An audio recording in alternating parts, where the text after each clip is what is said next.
হাইনার হাস্তিনি কেরাংনি নাইকল মুঙাতে দালবিদাল ককলাম শাখা কেবনে বদলে অসামা জিতেন্দ্র চৌধুরী ফাইদিন কেতাবো খানাওয়াইনে লেয়ানো কেবনে বদলে অসামা জিতেন্দ্র চৌধুরী তামু শাখা প্রতিদিন দেখা যায় তিনি যে বিজ্ঞাপনী ভাষায় বলছেন ত্রিপুরা রাজ্যের আইন শৃঙ্খলা এমন পর্যায়ে চলে গেছে, এটা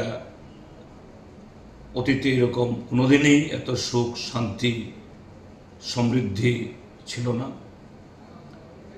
ত্রিপুরা রাজ্যের শিক্ষা, স্বাস্থ্য, কৃষি বা অন্যান্য ক্ষেত্র এরকম উন্নয়ন এটা আগে কখনো ভাবিনি।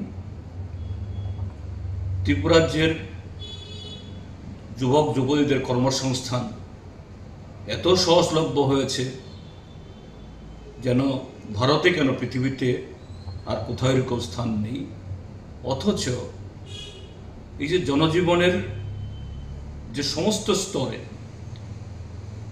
যে হতাশা নেমে এসছে বিগত 7.5 বছরের এই কুশাসন অপশাসনের, তার ক্ষেত্রফলস্বরূপ আজকে সকালে প্রভাতী পত্রিকাগুলো এগুলো যে শুধু সবগুলো পড়ার সুযোগ হয়নি, শুধু হেডলাইন দেখে আমি অত্যন্ত যে উদ্বিগ্ন এবং নিশ্চয়ই এই ত্রিপুরা রাজ্যের প্রত্যেকটা নাগরিক আমার মতোই তার সে উপলব্ধি হবে যে গতকাল সোনামুড়াতে 80 ঊর্ধ্ব একজন বৃদ্ধকে সেখানে ডাকাতরা হাত পা বেঁধে নির্মমভাবে পিটিয়ে খুন করেছে।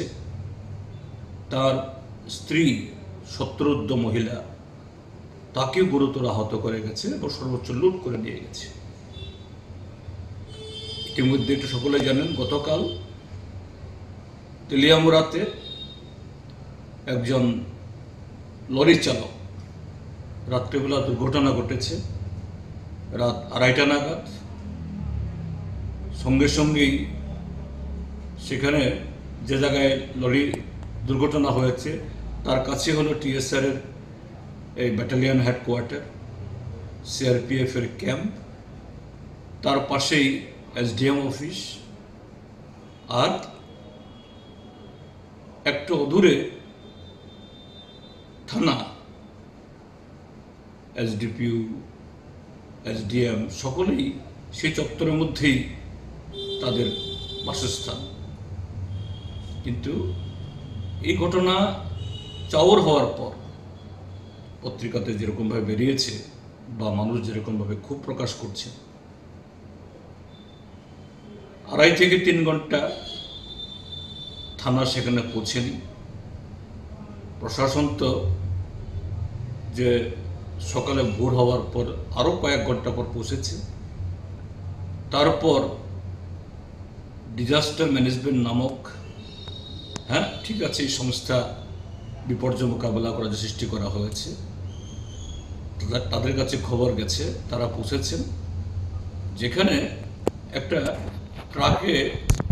ট্রাকের সাথে এই গাছের ধাক্কা খেয়ে সেখানে চ্যাপ্টা হয়ে আটকে আছেন চালক। Bureau report, Johny খরাং।